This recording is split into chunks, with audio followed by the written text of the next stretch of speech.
talk about giving and receiving for a minute. How often do you have your hand out? Are you someone who equally believes that giving and receiving is a good thing? Like, you know how you go out and you are a consumer, but you're someone who also sells and people give things back to you.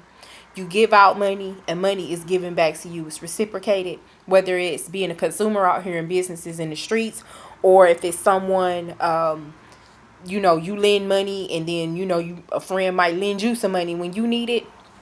But if you are somebody that's out here with your hand out all the time and it's things out here that you can do to make money, I don't have no sympathy for you. And if you're a lazy person, I definitely don't have no sympathy for you. It is all types of means out here for you to make money these days. And it makes no sense for people to have their hand out asking for things that they are able to go out here and get for themselves. I don't get it and it pisses me off. Or two. And then you have people that are like, the Lord made this day. The Lord has blessed you. I'm not as blessed as you. Can you bless me with some money? Man, you guys know how I feel about religion and people asking for money and things like that. Like, how are you out here telling somebody that, oh, if you want to be blessed, you got to bless me? No, I don't. I don't have to bless you. I woke up, you woke up. Boom. That's all we needed. That's all we needed. We didn't need for nobody to say, oh, well, just because I want to be blessed in my day and in my endeavors, then I should just go ahead and give you some money so I can get some money back. That's the typical Christian church. That's the typical Christian church. But that is not how it works. That is not how it works. It's not how it works. I don't know how many times I'm going to say that, but it's not how it works. You are going to do something for someone. You should do it because they need it. You got it. You could spare it. Not all the time when people borrow money from you, they're going to be able to give it back. I was talking to my uncle. We talked about this probably about 2 or 3 months ago. And he was like, yeah, man, if everybody gave me the money back they ever owed me, I'd be straight right now. And I was like, see, I don't even think about it no more. Once the time passed and I know you owe me, then it's not no reason. It's not no reason for me to ever believe I'm going to get it back. If I get it back, then it's going to be a bonus at that time. But that's why I don't lend money to people. And I don't like when people lean on religion and swear up and down that the only reason why they ought to give something is because they want to be blessed and all of this stuff. Like, I just want people to stop, man. Use that same energy to go out and find a way to make some money for yourself and stop asking people for stuff. I always have to go back to this story. Sometimes when you get to a certain age, you go back to a story. And this is the story that I go back to. I moved down here with nothing. I had books. I had so many books. I couldn't barely drag all them books out the house. I had so many books. I had so much clothes. It took me like 4 days to gather all my clothes and get them. I just love clothes. If y'all see this place right now, it looked like a mall just exploded in here because there's stuff everywhere from my store and stuff. But this is the point. I had so much stuff and I gave up all of those things. I knew that if I wanted to move to Houston that I had to make sacrifices. So I converted my whole life down to 2 tubs and 2 suitcases.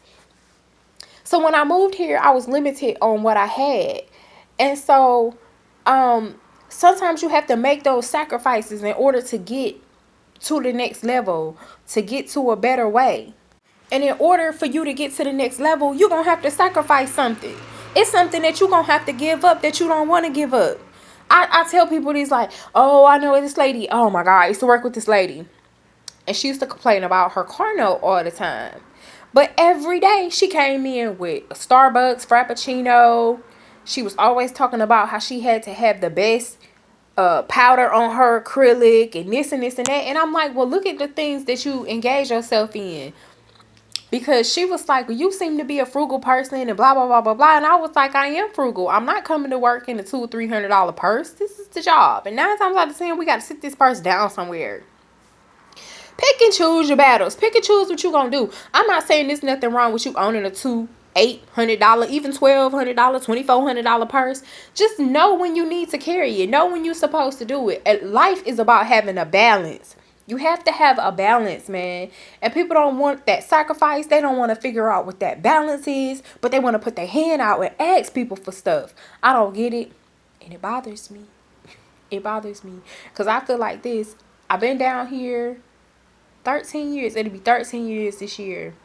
I called my mama twice to tell her I was struggling. When I first got down here, that winter, they said that was one of the coldest winters that they had ever had in Houston. It went down to like 11 degrees. And I ain't really have no coat because people was like, you don't need no coat down here. Da da da da da. So I ain't have a coat. I called my mama and I was like, I ain't got no money. Stuff is going bad right now. And she was like, listen, I don't want to hear all that other shit. She was like, I'm going to send you two things. I'm going to send you a coat. Well, she sent me some money. She was like, I want you to get a coat and I want you to get some food. She was like, and use the rest of that money to find a way to get on the bus and get to where you got to get to. But you're not going to be calling me crying, talking about what you won't have. Because I ain't tell you to move your ass down there. You made that bed, you going to lay in it. And I did make that bed. And I did lay in it. And I roll over and I'm comfortable in it every day. Because I stood on my own 2 fucking feet. Did what I had to do, made sacrifices, and pushed forward. And I don't understand how people tell me that when I call like some people I know or people that call me that I ain't heard in a long time, what you doing? Oh, I ain't doing nothing. Well, I'm always doing something, so you interrupting right now. You interrupting. I'm always doing something. If I'm not working, I'm doing something else to do something, to do something else, to do something.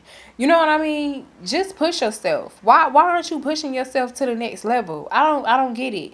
And do I think sometimes I should be further along than I am? Yes. Have I made some bad decisions? Yes. Not real life altering bad decisions, but not decisions that was appropriate for the appropriate time. But sometimes you get put in situations where you got to make a quick split decision, and that's going to determine if you got more income or not. You understand what I'm saying? So this laziness, man, it's time out for this laziness. I feel like once you get to a certain point, you shouldn't really have to ask nobody for nothing. Sometimes we hit hard times every now and again. Possibly, I don't know what your lifestyle is like, but maybe you hit a hard time. And sometimes you tell somebody like, oh, I ain't got no cash. Let me hold $20 till I go to the bank or whatever have you. You understand what I'm saying? But when people talk to you and they not doing nothing every day and they waking up at 2, 3, 1, 12, whatever clock in the afternoon, and I'm about damn tired because I'm halfway through my day at that point. You know, I don't have no sympathy if you going through something. I just can't. You know what I mean? You know, you got a car, sign up for something. DoorDash, Uber, do something. Get out here and do something with yourself. You know, I've even had times where I didn't want to use my car. And I think I'm currently in a situation because I have a V6 now and I don't want this V6 no more. I need a 4-cylinder because, you know, on the weekends, I haven't been able to do no extras so I can get extra. You understand what I'm saying? So you might have to get on Turo and get you a little cheap little whip for the weekend and pay you about $20-$30. And if you keep that from Friday to Monday, you can make you a couple $100. You ain't losing no money. It's all about what you do and how you do it. So it's time out for this laziness. You're not going to get to the next level by being lazy. And I'm not going to finish with what I'm doing, sitting here ranting about what other people not doing. So having said that, I got to keep on moving and finish what I'm doing. I am going through my inventory. Whatever I haven't sold already for Poshmark for the winter, I'm going to take it and get rid of it or store it or whatever I gotta do. But I'm going through my total inventory. So right now, if y'all want to take a look at my Poshmark store, it's Astra's Closet. Go to Astra's Closet on Instagram. It's ASTRAS_CLOSET. You can look on there and there's a link in the bio and it'll connect you directly to the store.